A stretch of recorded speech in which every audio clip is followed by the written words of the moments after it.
You're listening to Let Me Tell You Why You're Wrong, all on Georgia Radio Network.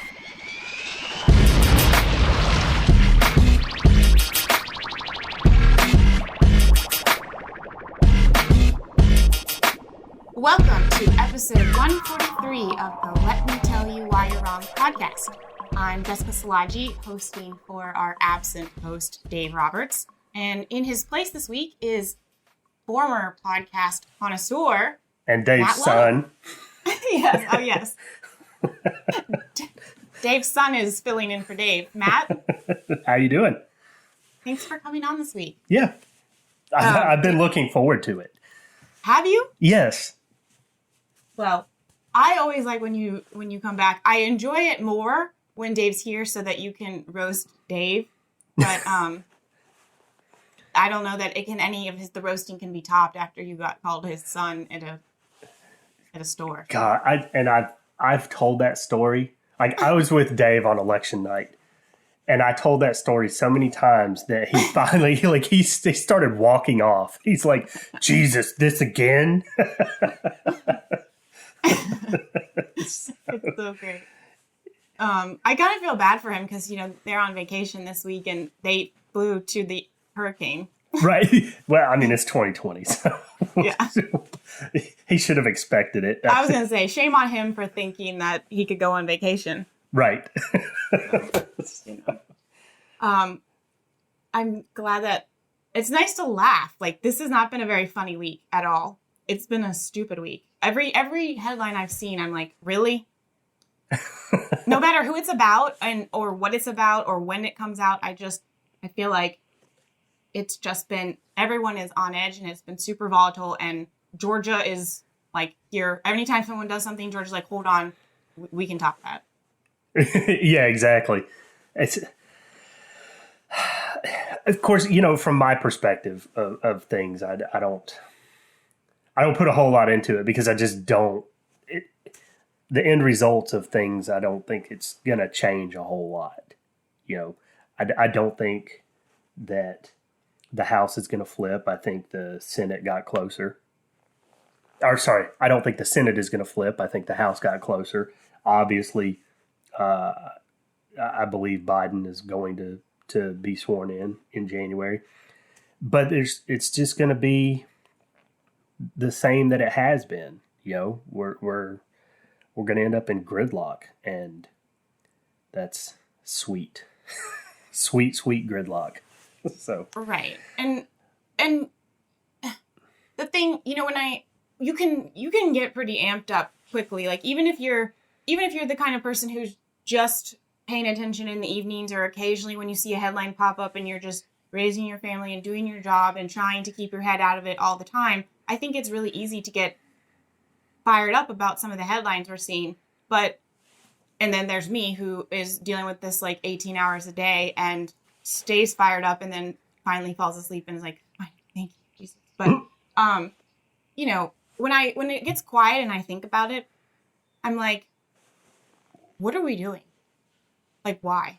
It's like you said, a whole lot's not going to change, and it's not necessarily that, but the lengths that people are willing to go to right now to either be relevant to what's going on or to capture a headline, I think and some of them that we're going to talk about, it's frightening. Yeah. And the people that the voters on either side are so preoccupied with it, and they're absolutely rabid. And you got like your hardcore Trumpers. My father is a good example. He is just tore out of his frame over all of it and worried because he retires next year.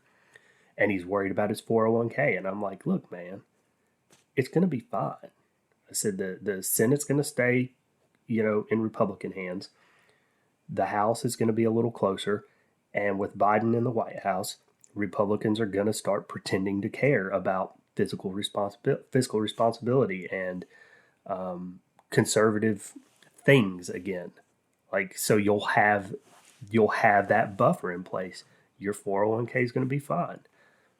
I would move it to some more conservative he's got his set up right now where it's all, there's a lot of tech in there and things like that. So he gets these big swings. His gains are huge. His losses are huge.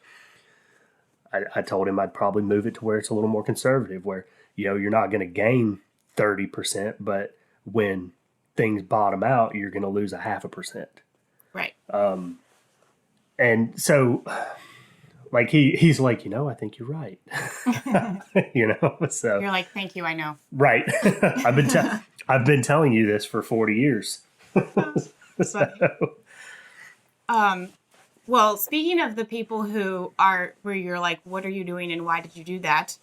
Your Congresswoman-elect, Marjorie Taylor Greene. Oh, good Lord. I didn't vote for her. You didn't? No, I wrote in Lydia Hallmark on that. I would have voted for Lydia, too. So I wrote her in on that because there is no way in hell I was voting. Look, anybody that starts touting that QAnon stuff, like, I just write you off right then because you're an idiot. I can't. That's a level of stupidity that I'm not willing to deal with in my life. Well, and I can't speak to the credibility of her claims and all of that, but I think my biggest issue with her was, of course, like, she had a huge advantage because of her massive Facebook following. And this is a little bit off topic, but it speaks to what we're about to do because it's the same thing, but, or what we're about to talk about. But she had that massive Facebook following that was well beyond the 14th district because she started in the 6th district. And then she just had her audience of being so pro-Trump. But she would throw things out there that had nothing to do with the office to get attention. And so her name recognition when everyone was sitting at home was just far surpassed anyone else in the race, obviously. And then when it came down to the runoff, but that's exactly what she did in the story for this week, which was over the weekend, I guess now 2 weekends ago by the time the show drops, she posted on Twitter, "Georgia election scam. My husband never requested an absentee ballot, but when he went to vote, they told him that they had already received his absentee ballot, but he never requested an absentee ballot, nor did he send one in!" Exclamation point. And she posted a screenshot of her husband's voter information page on the Secretary of State's website where it said that he had early voted in Floyd County on October 23rd and that vote was accepted. The screenshot also shows a second ballot requested and received the same day was canceled. And she said, "What really happened to the other ballot?" So the answer is nothing, and we can talk about that in a second, but here's my thing. This was what, November 7th or 8th that she posted this, so 5 days after the election, we'll say. Right. This is like in the heat of people saying, I'm concerned there was fraud. Not I know there was fraud, but like the reasonable people said there may have been. I would like to know if there was for sure or not. And this woman comes up or this Congresswoman-elect comes in and tells everyone that her husband was, basically a victim, that he was scammed. And in posting the information she does, everyone focuses on the fact that it was canceled and nobody's talking about the fact that an absentee ballot was sent out. Like, I think there's two issues here. Somebody did request a ballot on his behalf. Well, and it was sent. When did he vote? It says he voted early in person on October 23rd, and that they had so I guess when he went to vote early, he said, "I'm here to vote." They said, "We have an absentee ballot." And he said, "I didn't send that." So they canceled that out and basically discarded it and allowed him to early vote in person. Okay. So October 23rd. But go ahead. I can't imagine that. I mean, when you're talking about, they said what, like 5 million people in the state voted? Mm-hmm. And there's 8 million total. I mean, it's a lot of people. And I just can't imagine that they're not being small glitches and screw ups like that. That's somewhere. right. Now look, I'm in the camp. I just do not believe that there was widespread fraud.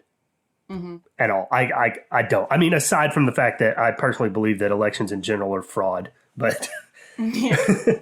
but And the system is flawed, but go right. ahead. But I don't think that there was widespread fraud in the presidential election, simply because for that to take place, there would have to be so much fraud. It would be a massive operation, right? Nobody knew going into this that, like, they all said that Pennsylvania would be the battleground state. And sure, but no one knew Georgia was going to be in play, or Nevada, or Arizona. So in order to ensure a win through fraud, you would have to have extra votes from wherever in thousands of precincts across the country, right? Enough to make a difference. 10,000 extra votes across the country is not going to change anything, right?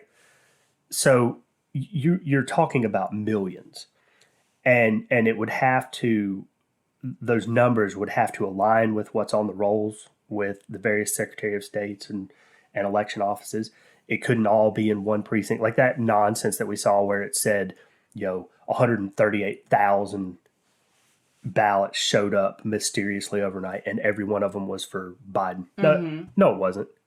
That didn't happen. That's it's the laws of probability say that wouldn't happen. That's right. Right? Like, I don't care what city you come from. Pick any city in the country.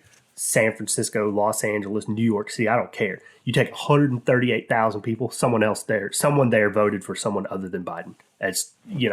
So I don't think in a fraud operation that would happen, because they would have to be aware of that. So I think that for a massive operation of fraud to have taken place, there would be thousands of people involved, and thousands of people can't keep their damn mouth shut. Well, and that's usually, so there's two things I want to respond to. The about keeping their mouth shut, that's usually the argument against any conspiracy theory is, well, somebody would have run their mouth at some point because, and also if it was, I mean, not necessarily that the voting issue was government backed or the fraud was allegedly government backed, but like if it, the government can't execute anything correctly, but they're going to execute this correctly. So that's usually the first thing. The second thing is, everything you said, I mean, I agree with the definition of what would have to be widespread is much larger than what's possible. But my issue is that there are voter issues. Voter fraud is a thing. Like, I have seen it in rural counties. People cheat, they lie, and then the state agencies and the federal agencies refuse to investigate it. I have seen it with my own eyes. Like, it happens. I'm not saying that all of our elections are just like infiltrated by, whoever you want to, I mean, it happens. And it's easier to cheat at the local level because you need fewer votes. Right. So, but my issue with what Marjorie Taylor Greene did is that, so either, like you said, there was a glitch in the system or there was a clerical error, like somebody turned in an absentee ballot. Because did that ballot have his name on it? Greene's not that uncommon of a name. Was that supposed to go to somebody else whose vote wasn't counted? Like, these are real issues that should be addressed regardless. And then if somebody did request a ballot on his behalf in his name, that is a crime and it should be addressed. It may not have been in some fraud thing to overthrow Trump, but it could have very well been a fraud matter regardless. And that person or the issue in its entirety is not going to be even addressed because everyone's like, well, she said it's a scam and they clearly followed the procedure to cancel the ballot. So everything she says is a lie. She discredited herself. Right. And the cause of when there are legitimate concerns, and you can always make improvements. We learned a lot this time that we will need to do better for next time. And the criticisms that she might have had or the issues with her husband's ballot are going to be completely ignored because of what she did. Right. Because it was just so outlandish that people dismiss it automatically because. But in 24 hours, it had 7,000 retweets. So you've perpetuated, and then the narrative becomes, well, no one's paying attention, no one's doing anything. Well, yeah, because she's mixing issues and they can't do anything. What do you want the Floyd County Board of Elections to do? They canceled the ballot attached to your husband's name. That is literally the extent of what they can do to resolve the problem. Right. And it was resolved, clearly. Right. On the day he showed up. Right. So, but, I think that happened. I think that story came out Monday. And then Monday morning, because I think I sent it to you and Dave and was like, y'all already got to get this woman under control. But then Kelly Loeffler and Perdue were like, here, Marjorie, we'll help you take the flack off. We want our Secretary of State to resign. Like, the entire country's like Republican against Democrat, and Loeffler and Perdue are like, you know what? Screw that. We're going to eat our own. Right. But how much of that is them playing to their constituency? So I totally think it was one of those things where they wanted to. Okay. I think first of all, whoever's advising them is not doing a very good job. I don't know how you convince two adults to do this. They're rich people who have made a lot of money in the business world. I don't know how they thought this was going to end well, but I think it initially started off as like an allegiance to Trump thing, and in throwing Raffensperger under the bus when the Secretary of State's office has been working around the clock and like trying to give as many updates as possible. Like, it was a dick move. Right. And so everyone, like, I think even people who think even the people in the camp that think there was fraud or think that there were problems, or maybe not, but they just support these two, are like, what are you doing? Yeah. I don't know. I think there was, I think you're right in that it was an allegiance to Trump, or at least trying to play to that constituency there. And they kind of like looked at it from the perspective of, well, it's just the Secretary of State of here. So we'll throw him under the bus, gain some points with our people here, because they're both looking at runoffs. And it was like a calculated risk, and I think it backfired on him. Well, because his response was freaking amazing. Yeah, and it was. Let me say, I have no doubt. Well, we're getting ahead of ourselves for 1 second, because I just want to mention one thing about what Perdue and Loeffler said, because they did this whole thing about how this isn't partisan, it's an American issue, and legal votes should be counted. Like this, their statement started off fine, but we believe that if there's failures, you have to call them out, even if you're in your own party. All of those things are true. But to say that Georgia's elections have been mismanaged and there's been a lack of transparency from the Secretary of State, I think is totally unacceptable, because any of the issues where there were like at the Fulton County and Clayton County and Chatham County concerns, that was at the local level. And first of all, those are all places that are run by Democrats, but Raffensperger has no authority to sure, in a court case, but like in the moment, he can't just call them and be like, Dad says you can't do that.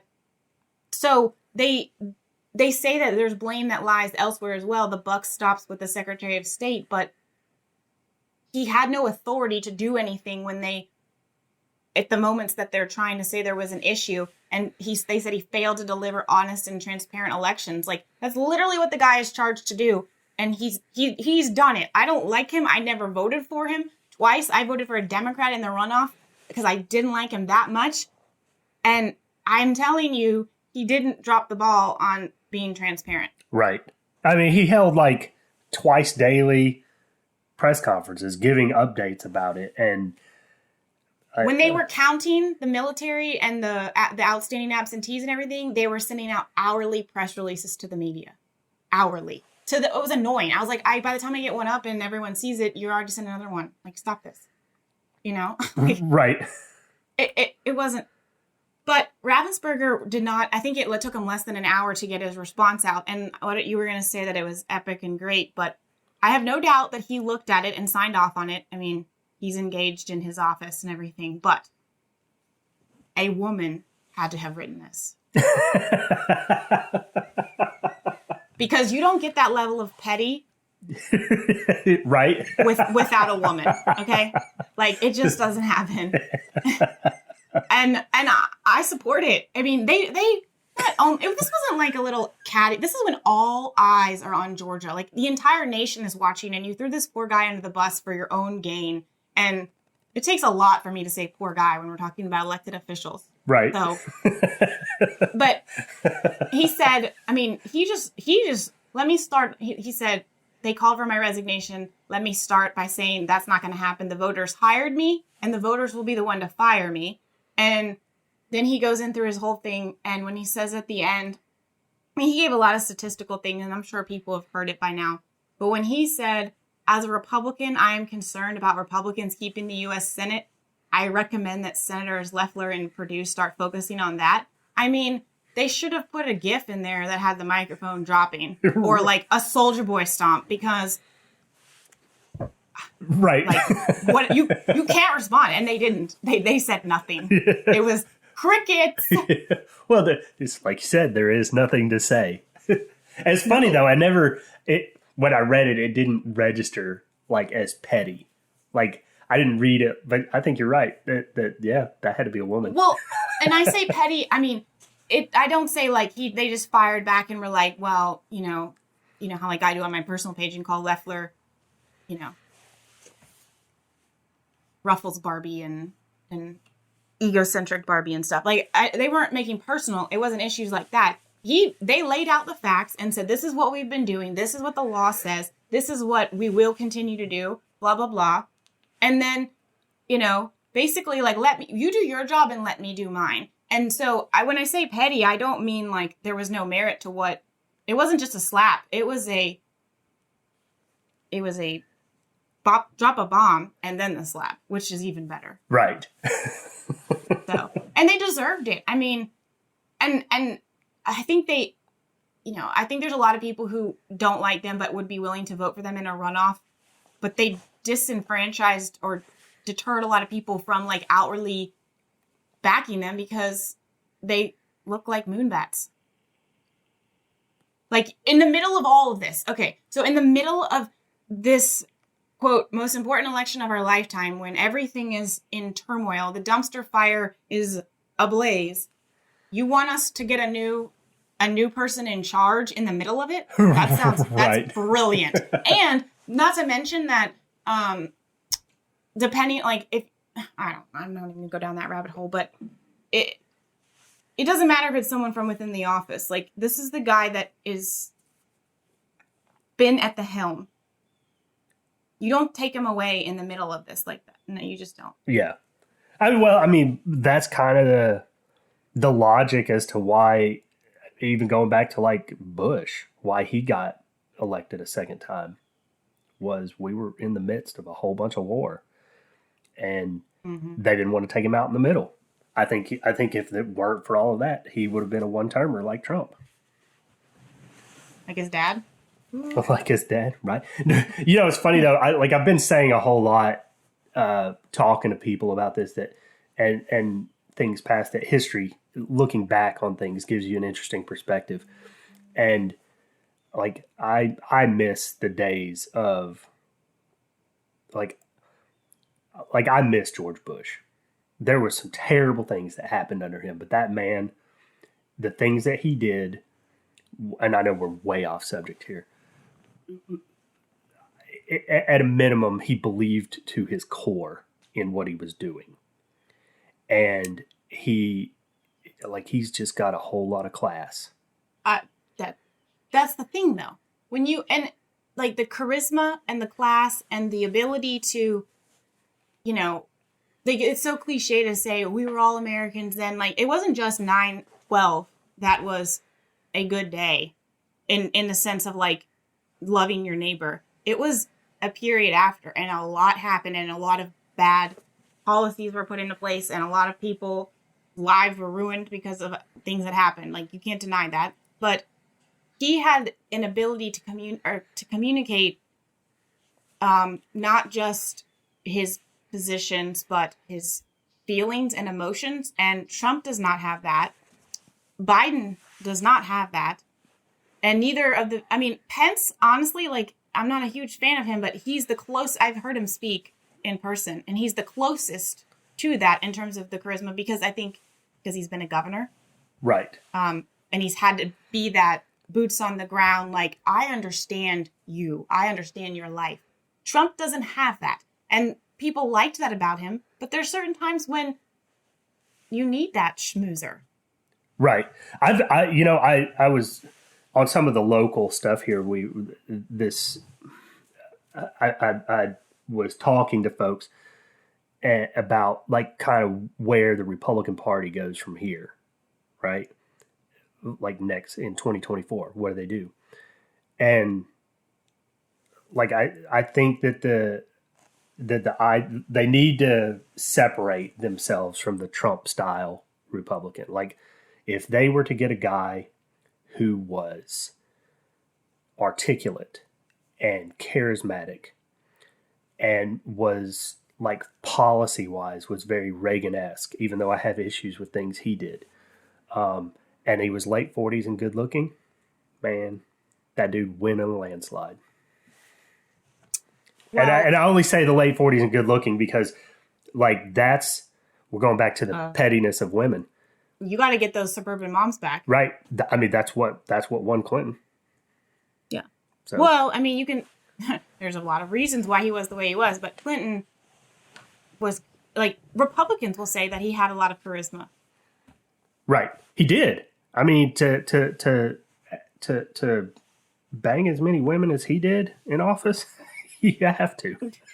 But the cynic in me, like, and what's crazy is that it's 2020, and, like, you look around and you're like, well, that wasn't so bad.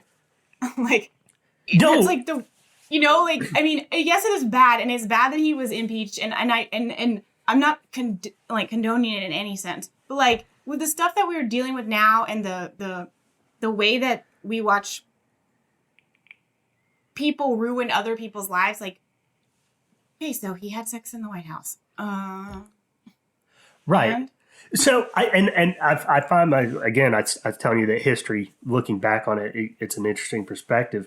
And like when I was talking to my dad earlier, I was like, I think that Biden will probably end up being more like Clinton than he was like Obama.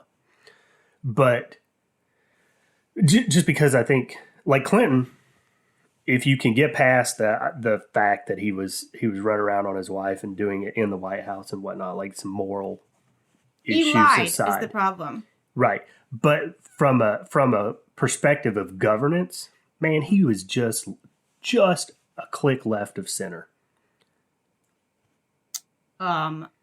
People forget that a Republican Congress and Clinton passed welfare reform, all kinds of, like, I mean, there's things that balanced budget. Now. Yeah, wasn't that the era of don't ask, don't tell and everything? I mean, I'm not saying that was a good thing. It was don't ask, don't tell. That's when Gingrich was speaker.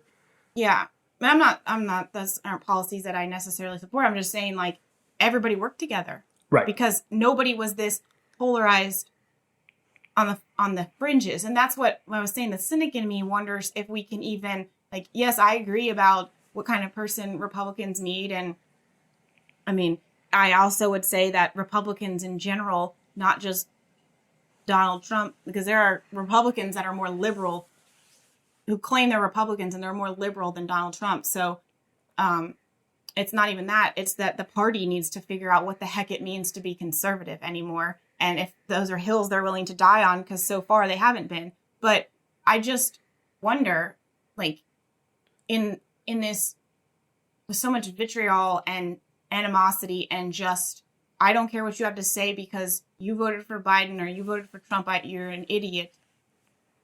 Will it even matter? Well, I think it's going to change. I was watching an interview, and it was an unnamed Democratic House rep, who was basically said that they were going to challenge Pelosi for her seat, for her Speaker of the House position. Because in looking at the numbers, the Republicans held the Senate, they picked up seats in the House, and so even though Biden won, so there's a large segment of the population that fears what they are interpreting as, quote, socialism. And so it's time to bring the party more to the center from the far left that they campaign on and have been Praise God. going from. So I think that if you see that happen in the Democratic Party, the Republican Party will follow suit, and everyone will kind of, come back to something that resembles civil and reality.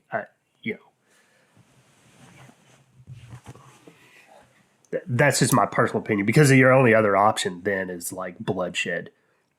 I mean, if that happened, and if that were to happen, the best time for Democrats to kind of make that shift would be when they are in power, because just like Republicans, when you're not in power, you swing harder to whatever end of you, so that you can look super conservative or super liberal or whatever you need to be. But if Biden was the president, it would be the perfect time for the party as a whole to stop having having a platform that is the opposite of Republicans. Like, that's what we've gotten. They don't share anything. Like, there are no shared American values anymore. Right. It's, you like guns, we hate guns. You like weed, we hate weed. We are tough on crime, you hate the cops. Like, it's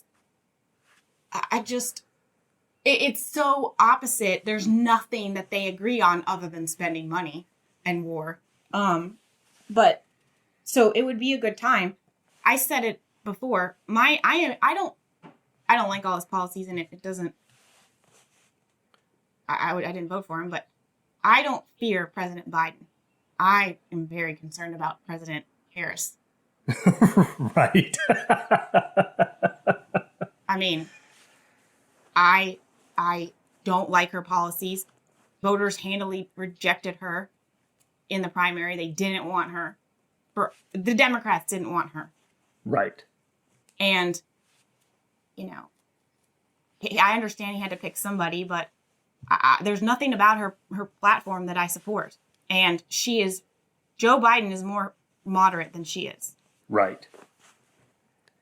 Well, that's the other thing that I was kind of talking to my dad about in his fears about everything. I'm like, look, Biden's got like 40 years of voting record. And I was like, aside from a few pet policies that the Democratic Party has, he's been fairly down the middle. I mean, now I know he authored the assault rifle ban and things like that, but that falls into what I call pet policies of the various parties.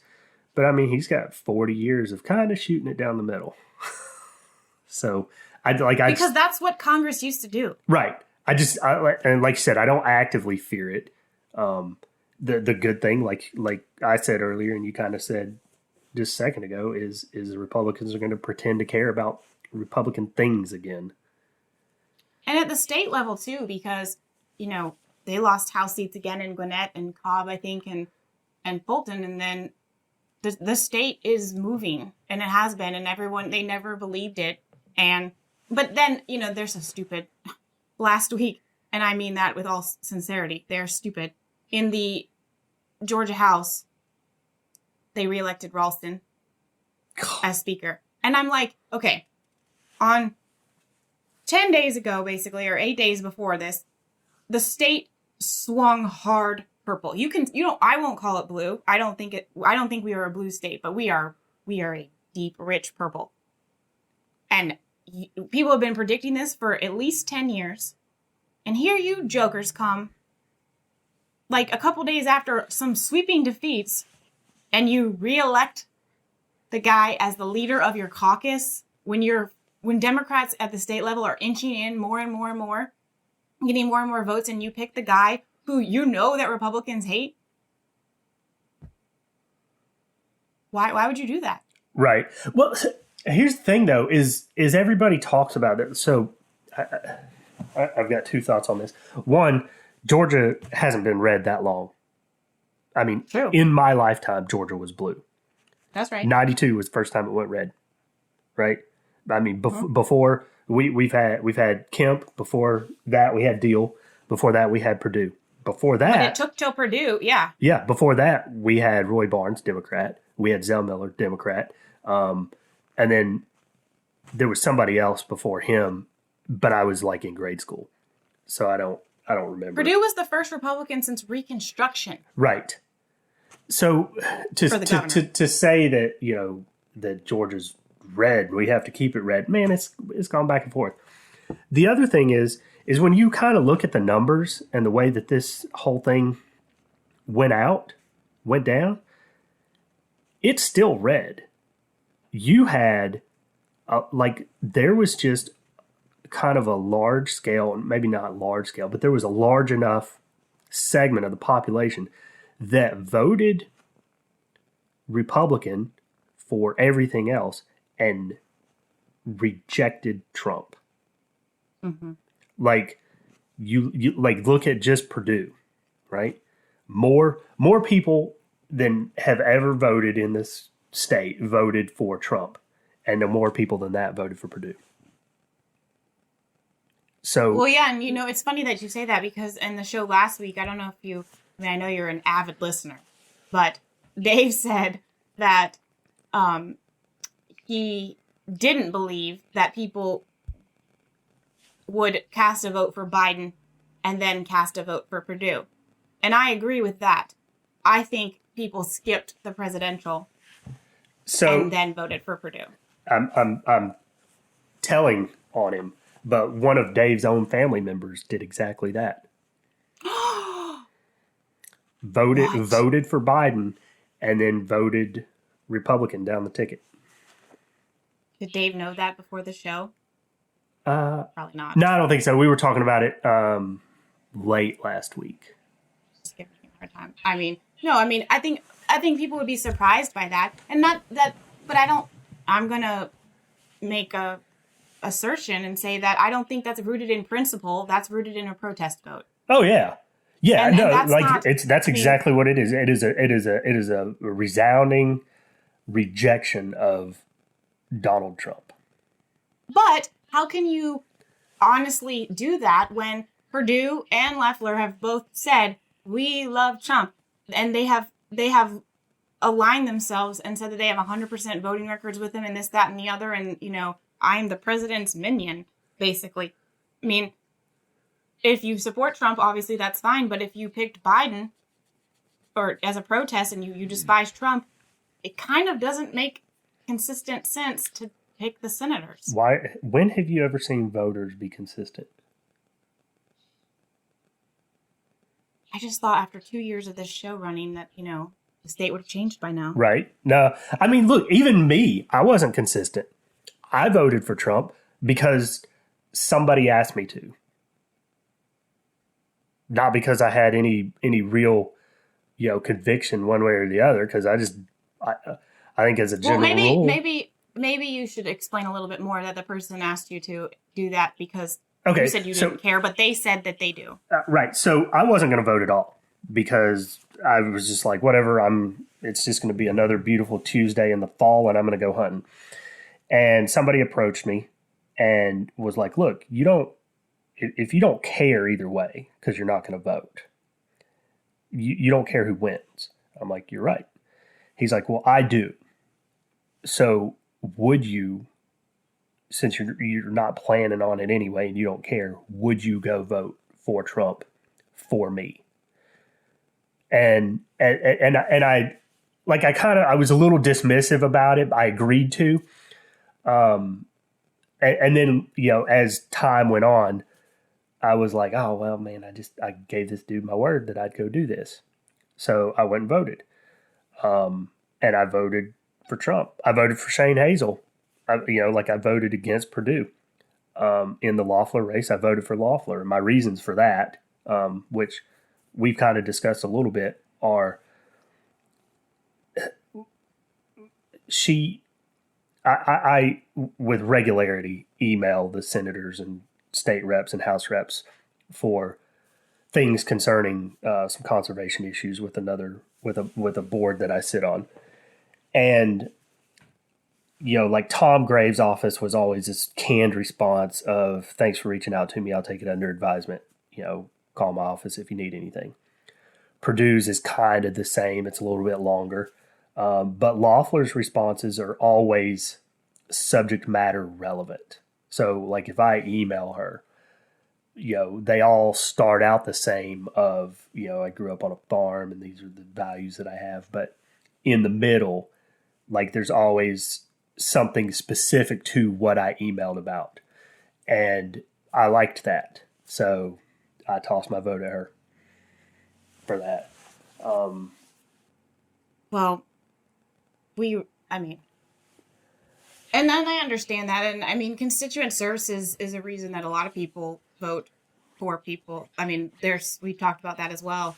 Like, your vote, their hands are tied in terms of appeasing everybody because our state is so diverse.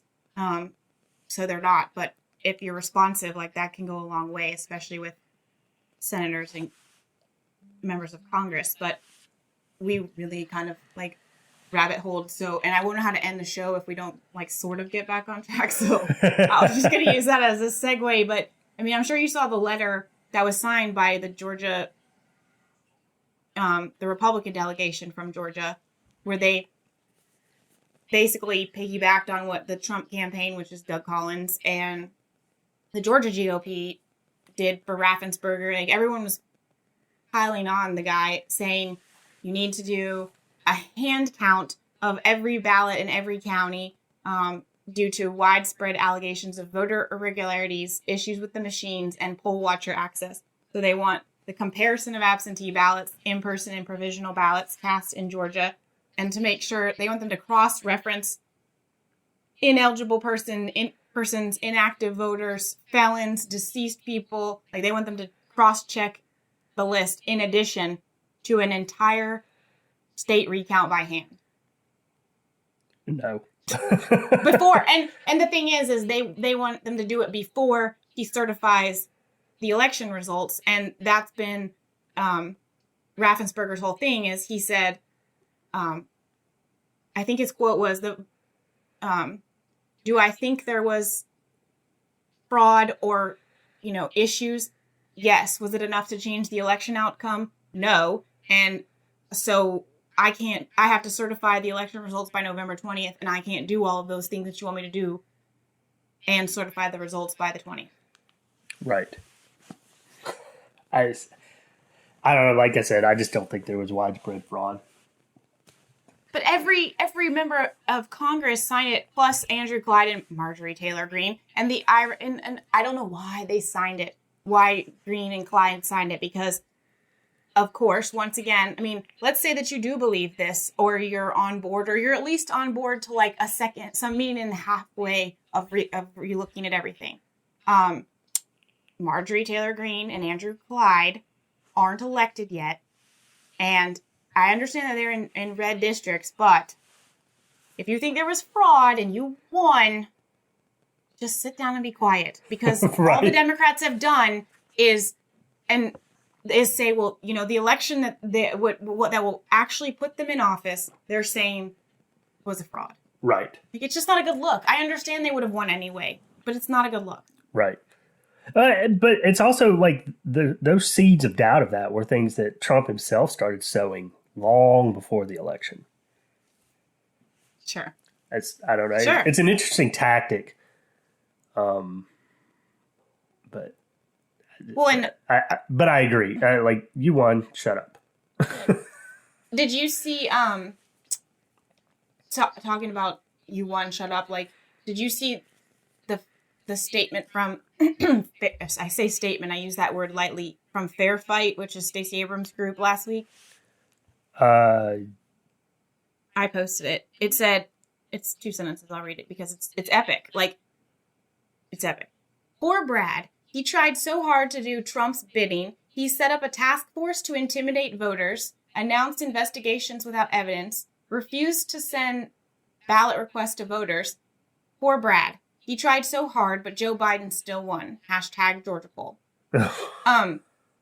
First of all, you freaking won. Why are you attacking the guy who's saying the election went your way? Right. It's the dumbest thing. You would have thought that was like a did they schedule that tweet to go out, 2 weeks ago in anticipation of Biden winning, but Raffensperger saying it wasn't legit, so they just planned it out and it was supposed to post and it forgot about it. Right. Like that would be what I would say. I would say, oh, we actually wrote that a week ago because it's so stupid if it wasn't written a week ago. She's still just bitter over her loss. Well, and the irony of her bashing Trump for not conceding when she told people she actually won the election against him. Right. Have several seats, Stacey. I can't stand that woman. Like, I liked her as a state rep, and I interviewed her. We've talked about this so many times on the show. I liked her when I talked to her one-on-one. She was reasonable. She was measured. She believed in what she said. And now someone needs to take her megaphone. Right. I can't stand it. So this is the question that I've been excited to ask you through the whole show, which is, what the heck do we do now and where do we go? Because I don't really watch Fox News, but I saw a clip of Tucker Carlson, and I don't necessarily agree with all his political views, but I like when he talks. He does a very good job of articulating constitutional values and the groundwork and framework. And he did this 1-minute clip about how free societies only work when people consent and opt in, which is true. We're a nation of laws, but we're only a nation of laws because people agree that those are our laws. And we accept the results. Well, if people aren't accepting the results, and Trump won't leave, and the results can't be certified, and the Supreme Court says that electoral voters have to do what the state says, but then they don't, and we just continue. Let's just say the chaos continues. What happens? When will this stop? I'd kind of like to see the chaos continue. I want to see what happens. How far it'll go? Yeah. Part of me thinks that a presidential runoff would be freaking amazing to watch go down. But I also think that watching Trump actually, refuse to physically leave and see how that plays out would be interesting. Because do you set up another headquarters for the presidency and have dueling leaders? And who's the Secret Service and all these people in the military? Who's their allegiance to? And because everyone in power is his people. What do the DOJ is not gonna order remove. I just in a nightmare scenario of it, what you would see is in a nightmare, which is Matt's dream. Right. You would see the U.S. Marshal's office storm the White House to remove him while the Secret Service defended it. If that happens, I would encourage your dad to just sell his stocks. Right. Hold the money at home or put it in your mattress. Yeah, he's not going to want to. It doesn't matter how conservative those dang stocks are. It ain't going to hold. Right. So, Mr. Lowe, I hope you're listening. Don't. This is a warning if Matt's dreams come true. Sell your stocks. No, but that's a frightening thought. We've never had that, and it's an interesting thing to consider when you think about the fact that Republicans are we think we may have lost and we're not rioting, we're not vandalizing private property, we're not storming the streets, but we have a president who says he's not leaving. Right. So is that worse or better? I don't know. And if you I mean, it's an interesting concept. Like we may not think that there was widespread voter fraud and all these things. We may not agree with everything that's happening, but if you look at it if you take the individual personalities out and you say, if you don't think the results of an election are legitimate, should you concede? That's an interesting concept. Like, at what cost? If, like, let's say there was voter fraud. What if it was an entire operation that just rigged the entire thing? Should you just accept that as reality? Like, at what point do you say no? I mean, that kind of plays into, like an anarchist's dream of things, is just showing that the election in general is just fraudulent. That, roughly a third of the people choose a master. I don't know. Is it even that much? I think it's probably it kind of depends on your definition of a third. You get a, there's 350 million people, 120 million voted. True. Right. So, right. But of those, you can say that a third are under the age of 18. Mm-hmm. So they can't vote at all. So, and then you've got another third who, some of them may be too old or incapable. Too felonious. Right. I mean, someone sitting in a nursing home somewhere may not have the ability to cast a vote. Now, it's not a full third, but some of it is. Right. Some of that upper third of the age brackets, it is. So you've got this third, 1/3 segment of the population that does that, and it's half of them that make the choice. Sure. I mean, it's a frightening. Here's the thing is this is the first time that so many of these people have been saying no. Like, it's easy for us to sit here and be like, well, there might not have been fraud. There might have been fraud. I don't know. It might not have been widespread. What is widespread? The whole system is rigged. Because we've been saying that for a very long time. Some of these people, this is like their first time ever seeing a problem with government. Right. So, like, how far are they? We are like, okay, we'll put the brick on the accelerator and let's do this. Like, let's if we're gonna fight it, right? If we're gonna boogaloo, let's do it now while I'm still young enough to get in on it.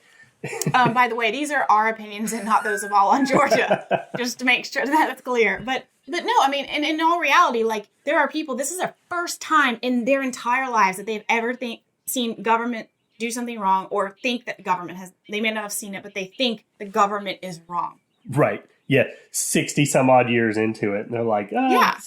And here I am going, I knew this was shady when I was 17. Right. And so my question is, like, how far do you think they're going to push it? Like, how far will they, and we don't know, but how close to the cliff are they willing to get? Because if they waited so long to say, no, I don't agree with that, or no, I see a problem with that, are they strong enough to, like, be uncomfortable? Because that's why most people don't say anything or do anything differently, because they're not uncomfortable, or they don't like being uncomfortable. Right. I don't know. Well, that's not what I was expecting. I know. I mean, you kind of come down to two choices there. People accept it, and then the parties figure out that the vast majority of Americans are probably tired of this extreme polarization, and they both choose to move towards the middle, or we fight it out.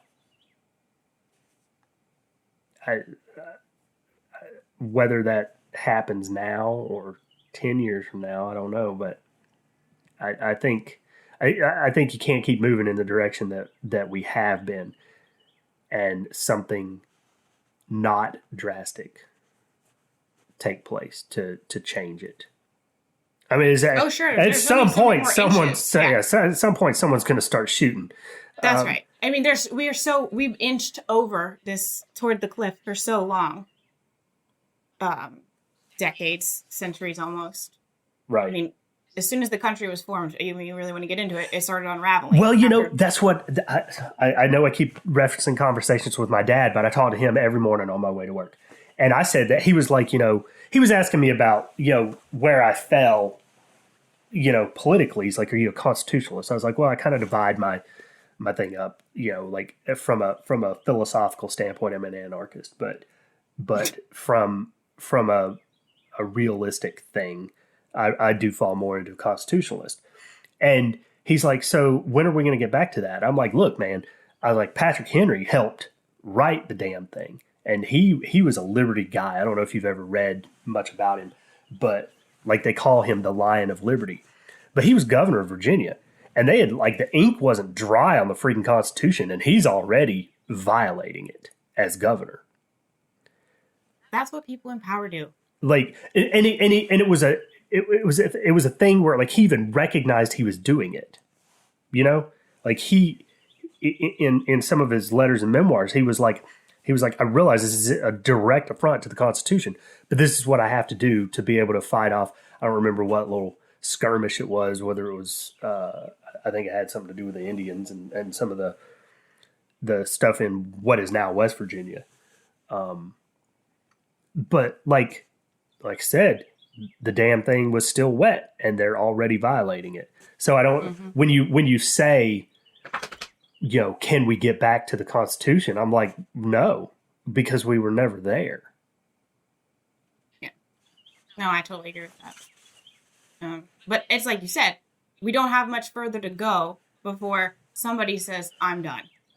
Right. And, I'm a fan of Jefferson on that. He wanted to rewrite the thing every 20 years. We basically have. Yeah. With case law and precedent and amendments and. Right. But just think, if you rewrite the Constitution every 20 years, we'd be coming up on a time where not too long from now, those Bush era things that we talked about earlier that we didn't like, we could get rid of them. Maybe. Yeah, maybe. But at the same time, I would totally oppose that. The Bill of Rights has to stand. You can't rewrite the Bill of Rights.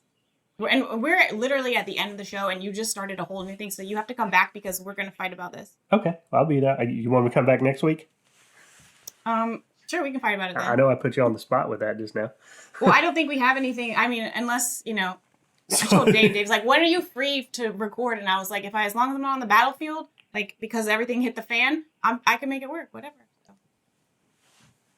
All right. Well, now we have a show topic for next week. There you go. Well, thank you for joining us. Yeah. For me.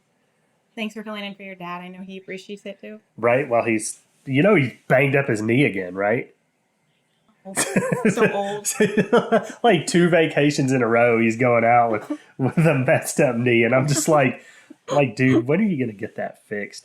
Oh, now here's the funny part. We haven't spoken to he, I spent election night with Dave. He came by the house and picked me up. And my kids. Like dads do. My kids were like, Grandpa Dave. Oh, yeah. Amazing. It was great. Well, thank you again. And I don't remember how Dave closes the show because I usually stop listening when he's talking as the music fades out. But that's it. Right. So see you next week. We're done. Oh, I'm supposed to say on behalf of Eric Cumby, Dave Roberts, Matt Lowe, myself, have a next week.